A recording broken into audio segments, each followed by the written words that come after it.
étude des processus inconscients et de la mort, pratique de guérissage, désordre psychologique à La Réunion, psychiatrie transculturelle, tradition amérindienne, mais aussi mouvement international des spiritualités féminines ou encore cuisine. Tels sont quelques-uns des sujets qui passionnent celles que nous recevons aujourd'hui.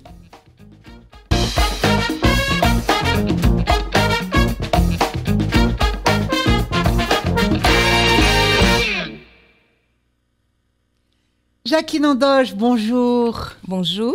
Alors, je suis particulièrement heureuse de vous recevoir. Je vais vous présenter en quelques mots. Vous êtes anthropologue, vous êtes formée à l'ethnologie et à l'anthropologie de la santé. Vos premières recherches ont porté sur les conceptions profanes de la maladie et du soin, ainsi que sur l'approche ethnopsychiatrique des désordres psychologiques à La Réunion. Et parce que vous avez été interpellé par le rapport entre le médical et le religieux dans les itinéraires de vos interlocuteurs, eh bien, vous choisirez plus tard de vous pencher sur la question du religieux. D'abord, en rapport avec la santé, et puis dans le cadre plus précis de nouvelles spiritualités du XXIe siècle, à La Réunion et dans le monde. Et d'ailleurs, c'est dans ce cadre que vous vous intéresserez aux spiritualités féminines d'aujourd'hui. Alors, c'est ce que nous allons découvrir ensemble, un itinéraire extraordinairement riche et nous sommes très heureux que vous ayez répondu favorablement à notre invitation. Pour commencer, on va faire un petit point.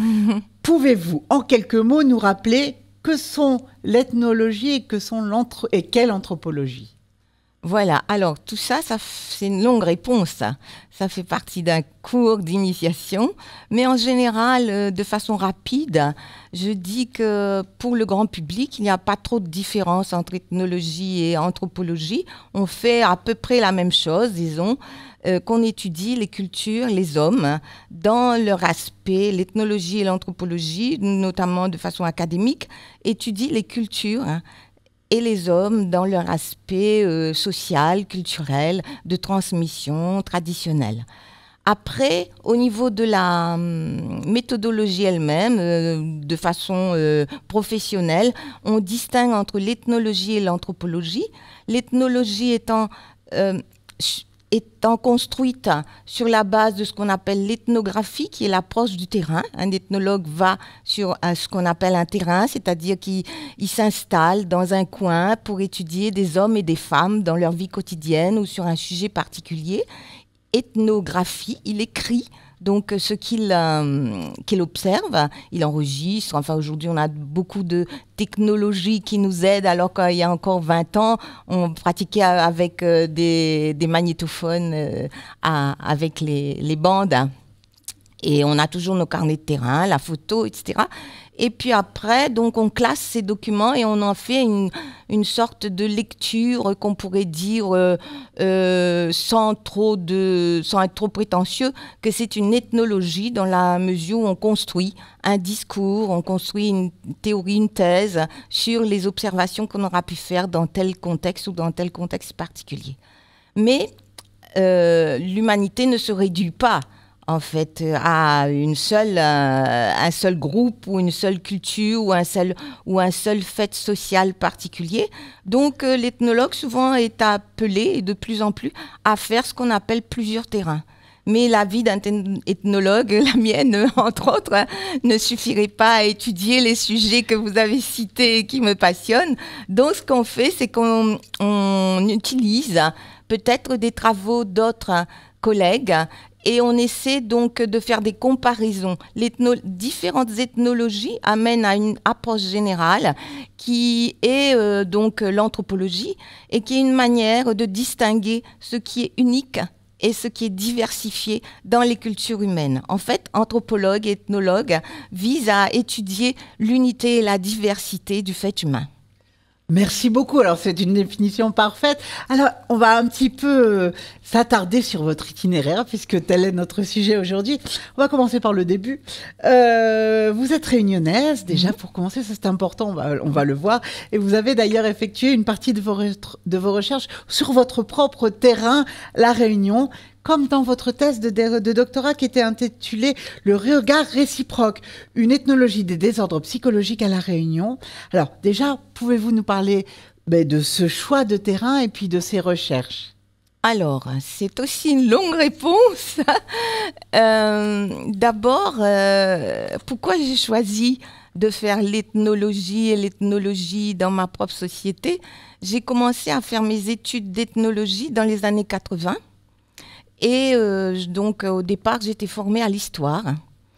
Et j'ai fait des études d'ethnologie à Paris-Sorbonne et j'avais un professeur à qui je dois un hommage en ce moment parce que c'est Alban Bensa qui m'a enseigné l'ethnologie et qui m'a fait me passionner pour le terrain. Et Alban Bensa était spécialiste de la Nouvelle-Calédonie. Il a été adopté par les Kanaks. Et quand donc j'ai un hommage à lui faire aujourd'hui parce qu'il est décédé il y a quelques années, et vu ce qui se passe en Nouvelle-Calédonie, c'était vraiment quelqu'un qui avait milité pour la reconnaissance de la culture et du peuple kanak. Donc c'est toujours une question actuelle, effectivement. Voilà. Et donc, j'assistais à ses cours à Paris 5 et j'étais très passionnée. C'était un homme extrêmement doux, passionnant et très communicant sur ce qu'il savait. Et j'ai eu envie de faire comme lui. Et du coup, je me suis inscrite avec des équivalences de l'histoire et très vite, j'ai dû faire des mémoires en licence et en maîtrise et j'ai choisi La Réunion. Et j'ai choisi donc de travailler sur un de ses premiers sujets qui avait été, il avait d'abord travaillé dans le Perche-Goué sur le culte des saints. Et après, il est allé en Nouvelle-Calédonie. Et donc, j'ai choisi donc de travailler sur les saints guérisseurs. Et puis après, sur la culture populaire créole et les pratiques de guérissage. Et je ne m'étais pas rendu compte, en fait, en choisissant ce sujet, que dans ma famille, il y avait des guérisseurs, il y avait des tisaneurs. Mon grand-père était guérisseur, tisaneur. Et donc, je fais un terrain extrêmement passionnant pour ma maîtrise, où j'ai mobilisé toute ma famille. Et puis, ça m'a renoué avec mes traditions d'enfance, où quand j'étais enfant, comme beaucoup de Réunionnais de ma génération, on écoutait les grands-parents raconter des histoires d'esprits, de diables, etc. Le moment de l'Avent, tous ces moments étaient très importants et ça nous faisait un peu peur. Et puis, en faisant donc mon itinéraire d'élève au lycée, puis à l'université, j'oubliais tout ça. Et donc, je suis revenue aux sources. Et en même temps, ces études sur le terrain réunionnais m'ont permis de me reconnecter avec ce qu'est la culture réunionnaise et d'apprendre. Je dis souvent, je connais la Réunion parce que je suis devenue anthropologue dans ma société. Sinon, peut-être que je serais passée à côté de tas de choses, entre autres la multiplicité, la variété, la richesse des traditions et des cultures. Par la suite, donc après mon travail de maîtrise sur la culture populaire et les pratiques de guérissage à La Réunion, les tisanes, etc., le travail des guérisseurs, je ne souhaitais plus continuer sur ce domaine-là. Je voulais travailler sur le prolétariat sucrier et sur la bourgeoisie sucrière. Ah, un sujet très différent. Exactement, et personne ne l'a fait.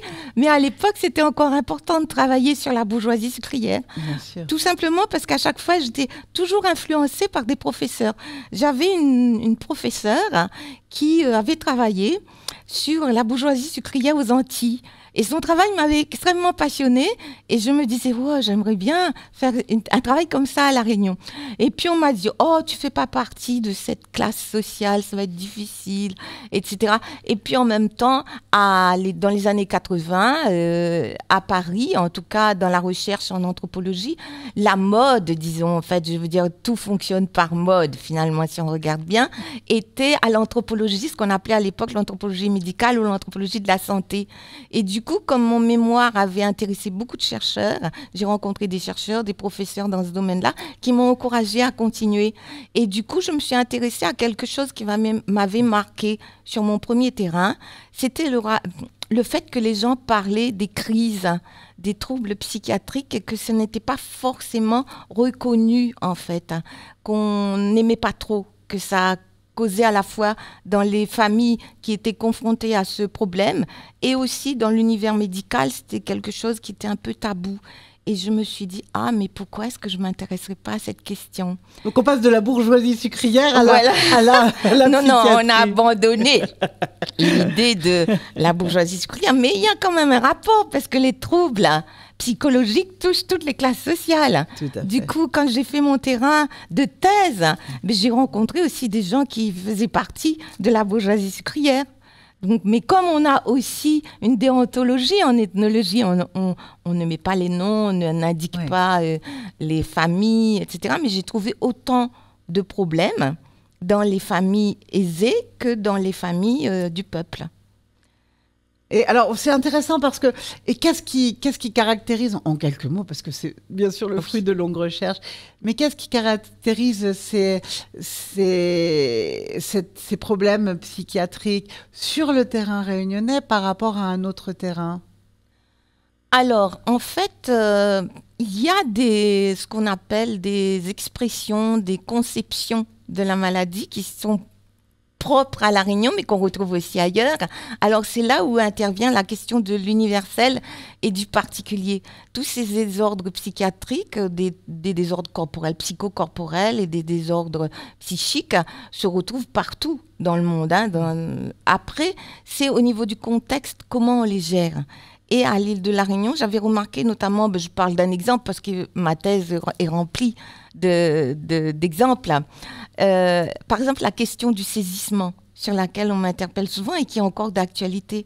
Eh bien, c'est à la fois un complexe, je dirais, étiologique, symptomatique et thérapeutique. Alors, on va rappeler pour ceux qui ne connaîtraient pas ce que c'est que migraine un saisissement. Saisissement. Alors, migraine un saisissement, c'est quand on a un choc qui peut être plus ou moins fort, plus ou moins intense. Soit c'est un choc physique, on tombe d'un arbre ou quelque chose nous fait peur. Soit on a un accident très grave, donc ça, il s'agit des chocs physiques. Et du coup, alors, choc physique, on peut avoir aussi un choc plus psychologique, plus affectif. Par exemple, un enfant face à des parents qui se disputent très violemment. Donc, ça fait un saisissement. Alors, dans le contexte réunionnais, on dit que la personne est saisie et on s'en inquiète si ça, un petit choc, ça va peut-être pas faire trop de troubles, mais ça va en faire quand même. Et si ça cause des troubles qui sont assez intenses, par exemple, l'enfant ou la personne va être atteinte d'insomnie régulièrement, ou alors elle va être très nerveuse. Aujourd'hui, on parle de stress. Autrefois, on parlait de nerfs. Moi, je pense que c'est aussi la même chose. On ne va pas rentrer dans les détails.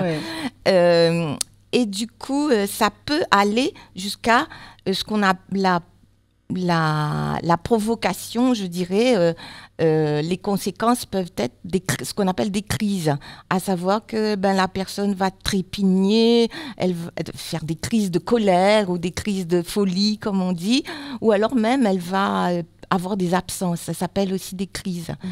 Et dans la médecine traditionnelle, on a un remède assez classique. Bon, alors, ce remède classique, il est valable, je dirais, d'après ce que j'ai vu, de ce que j'ai vécu dans ma famille et ce que j'ai vécu sur le terrain, il est valable dans le contexte de la tradition. Ça n'empêche pas du tout d'aller, et même c'est recommandé, et les gens le font, d'aller consulter en médecine allopathique. Donc, un tisaneur classique, je dirais, aujourd'hui, ça se fait peut-être moins.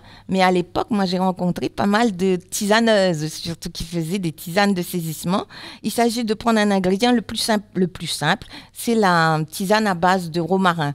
On fait chauffer une marmite, on met du sel et du romarin dedans, et quand ça fait poc, eh bien, on jette de l'eau dessus, et ça fait tch.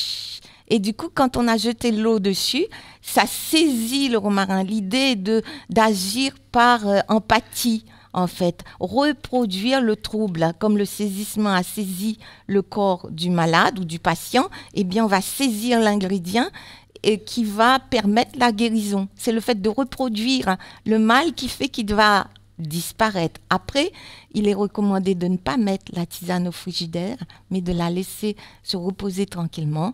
Et puis, donc, on boit selon les recommandations du tisaneur ou de la tisaneuse. Voilà. Et donc, la méthode est de reproduire. Alors, c'est pour ça que je dis que c'est un complexe étiologique. Oui.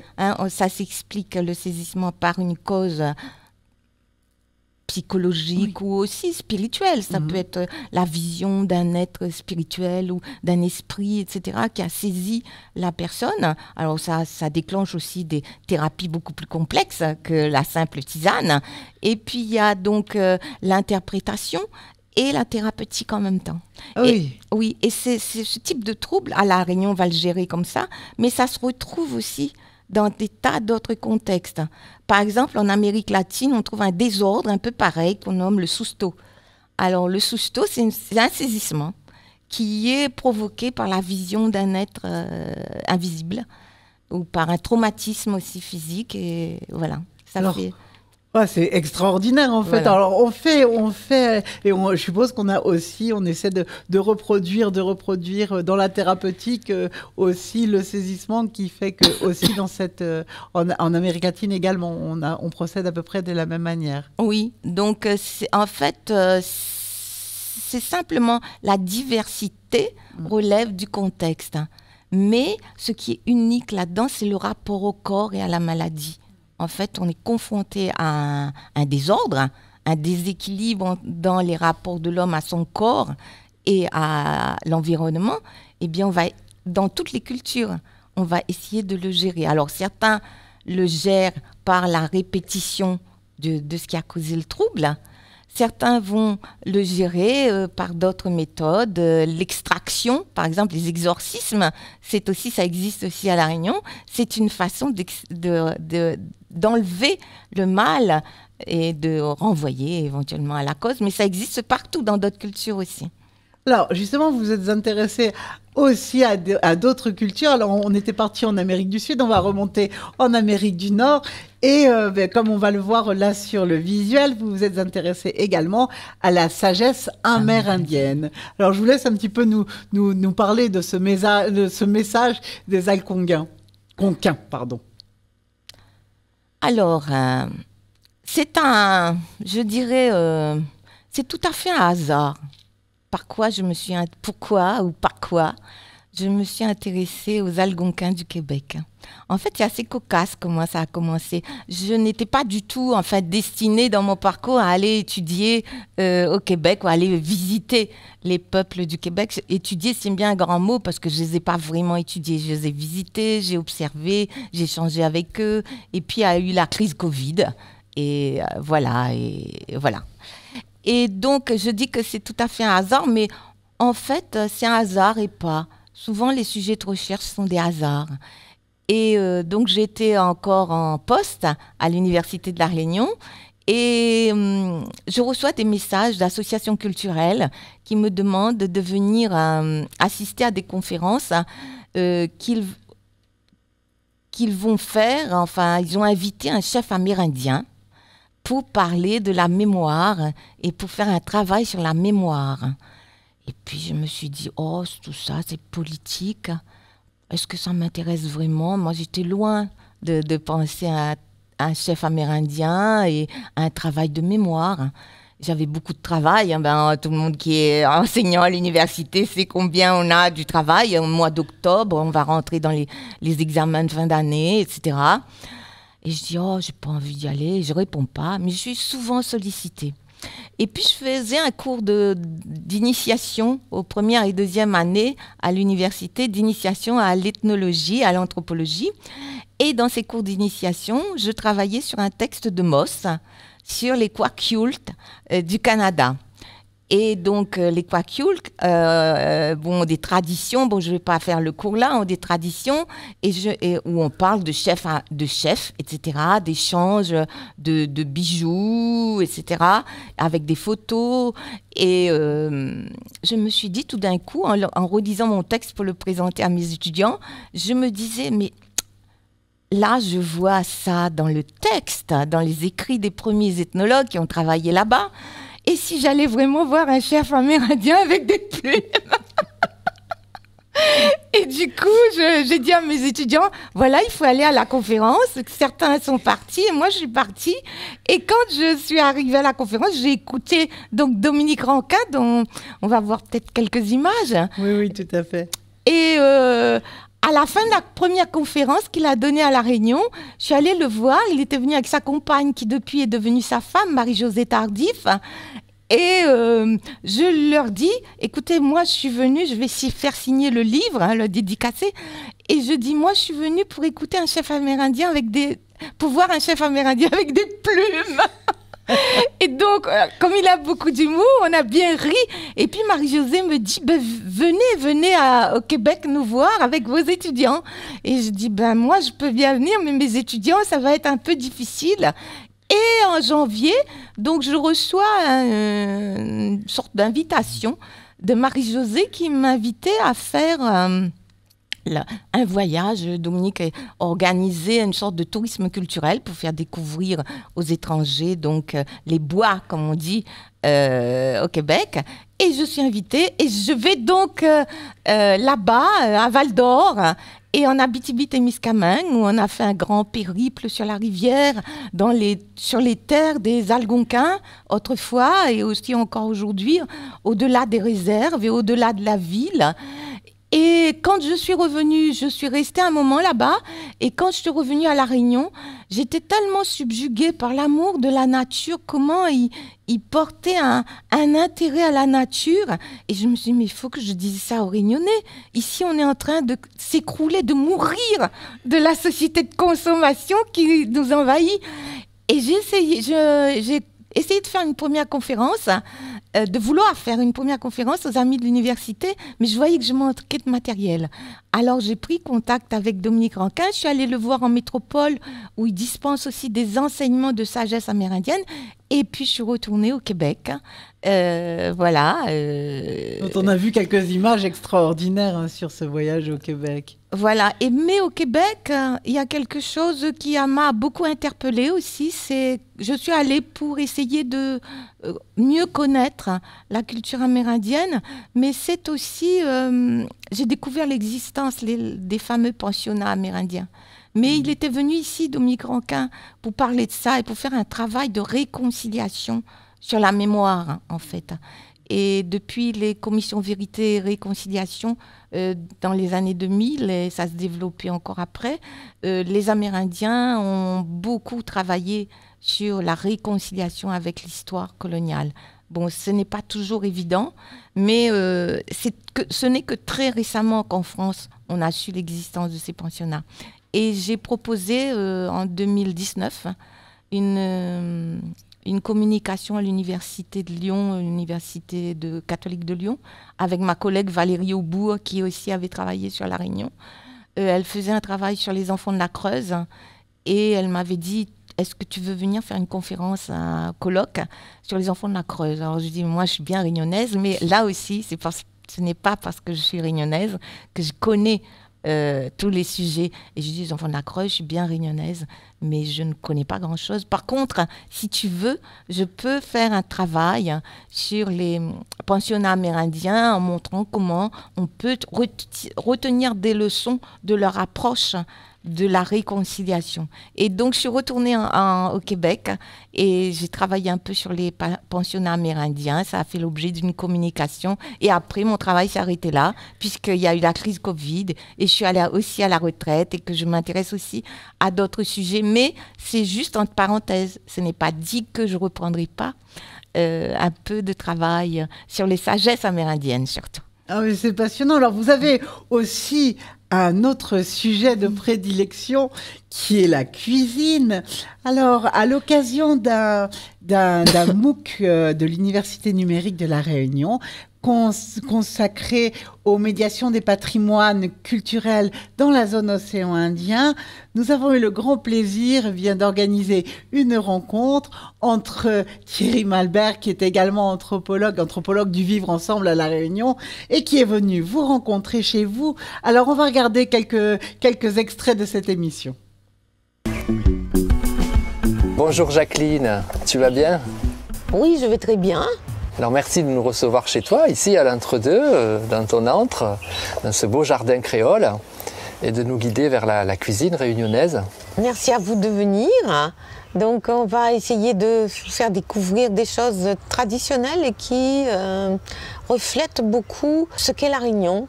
plurielles, métisses, biodiverses, hein, voilà, dans la cuisine. Alors j'ai prévu qu'on fasse aujourd'hui, en accord avec mon collègue Thierry, un zambrocal, pomme de terre, parce que le zambrocal est vraiment spécifique du mélange des cultures qu'il y a à La Réunion. Et puis on fera du hachard de légumes, qui est aussi une spécialité traduisant la rencontre des cultures. Et puis après, on fera un gâteau tisson qu'on va cuire sur les braises qui restent du feu de bois dans un boucan traditionnel que j'ai reconstitué et qui rappelle donc les cuisines d'autrefois. Effectivement, on s'aperçoit que à La Réunion, qui est multiculturelle, on retrouve toutes ces traces de multiculturalité dans la cuisine et ça vous a tout à fait passionné. Alors, donnez-nous un petit peu de détails de tout cela. Alors, je dois dire que la cuisine, ça n'a pas été un vrai sujet de recherche académique pour moi. Ça a été un sujet en parallèle. En fait, je dis toujours, je suis tombée dans la cuisine. Comme je crois que c'est Obélix ou Astérix, je sais Obélix qui est tombé dans le chaudron moi, magique. je suis tombée dans la cuisine parce que je suis née dans une famille passionnée de cuisine. J'avais une arrière-grand-mère qui était la pâtissière du village de l'Entre-deux. Et du coup, elle a transmis des recettes de gâteaux de fête et d'autres recettes traditionnelles à ma mère, à ma grand-mère, à ma mère. Et comme j'ai toujours été dans la cuisine, j'aimais bien voir, si bien que je montais sur les étagères pour voir ce qui se passait dans la marmite et je me suis brûlée. J'ai une marque d'ailleurs qui reste. Mais c'est une marque initiatique qui fait mon identité de cuisine. Et du coup, oui, la cuisine m'intéresse parce que c'est un héritage et que je suis habitée par la cuisine. Et j'ai une amie, en fait, qui me dit souvent, quand elle me voit faire, elle me dit « T'es vraiment possédée par l'esprit de la cuisine !» Alors, il y en a d'autres qui sont possédés par d'autres esprits, mais moi, je crois que je suis possédée par l'esprit de la cuisine, ça ne m'échappe pas.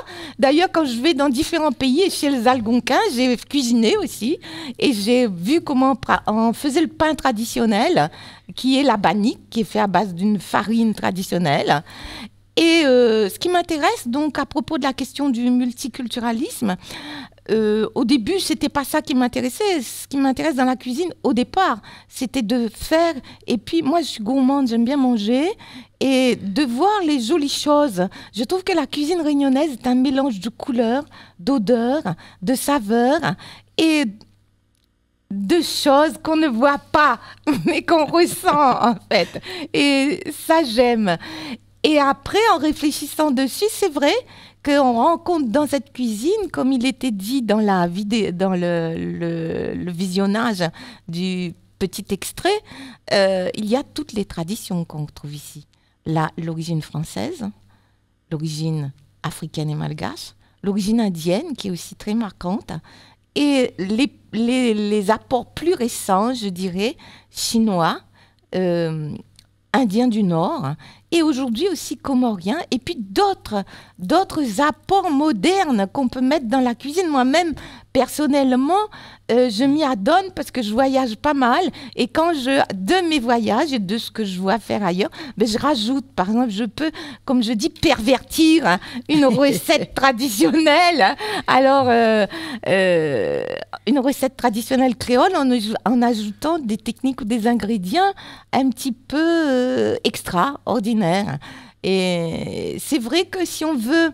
Moi, je me suis intéressée à d'autres sujets, d'autres collègues se sont intéressés à d'autres sujets. Et le sujet de la cuisine, je pense que c'est un des sujets qui montre vraiment l'unique et le multiple dans la culture réunionnaise. L'unique dans la mesure où on a une base. Le riz, grain, carri, rougail, ça se retrouve partout, dans toutes les communautés. Et puis avec ça, on peut mettre, soit si on est malbar, par exemple, moi je regarde du massalé, mais pas tout le temps, parce que le massalé, c'est quand même pas un plat que dans les familles malbar, on mange tous les jours, mais on mange au moment de fête, mais il y a cet apport de l'Inde du Sud. Et dans les familles de l'Inde du Nord, les Gujarats, eh ben, on mangera peut-être autre chose, des currys faits un peu autrement. Et puis, chez les créoles, on a aussi on oublie un peu cette tradition française, des civets, des ragoûts, de la charcuterie, des pâtes, de la préparation de pâtisseries, de gâteaux, avec un emprunt.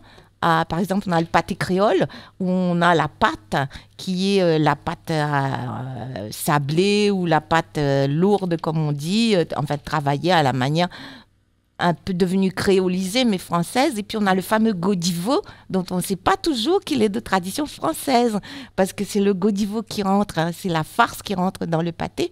Et puis, on a le curcuma, qu'on met le safran, qui est d'origine indienne ou indo-portugaise. On a donc toutes ces traditions. Chez les créoles, on mangera de façon plus, je dirais, peut-être pas de tradition française, mais un peu composée avec ce qu'on a vu autour. Et puis chez les autres variantes de communauté vont plus agir. Alors, ça, c'est tout à fait passionnant. Et d'ailleurs, vous avez écrit aussi sur des traditions qui étaient très méconnues, comme la tourte.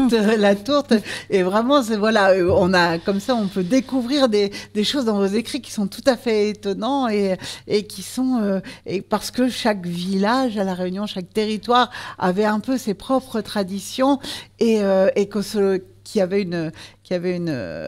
une suite familiale et qui restait finalement assez cloisonnée dans des lieux comme à l'Entre-deux, qui est votre territoire familial. Alors, écoutez, moi vraiment, je voulais vous remercier parce que cette émission était passionnante. Je vous propose qu'on vous retrouve très bientôt pour parler d'un autre sujet et qui est celui auquel vous vous intéressez aussi particulièrement aujourd'hui, dans lequel vous menez vos recherches. Aujourd'hui, c'est surtout ce qui est nouvelle spiritualité en lien avec les femmes. Et je vous propose que nous vous retrouvions très très vite pour ce sujet. Merci en attendant, merci vraiment Jacqueline Andoche pour cette émission passionnante. Alors, je vous propose de nous retrouver tous très bientôt sur les réseaux sociaux de l'Université numérique de La Réunion, avec la page Facebook, la page YouTube et également sur notre site unr.univ-réunion.fr. À très bientôt.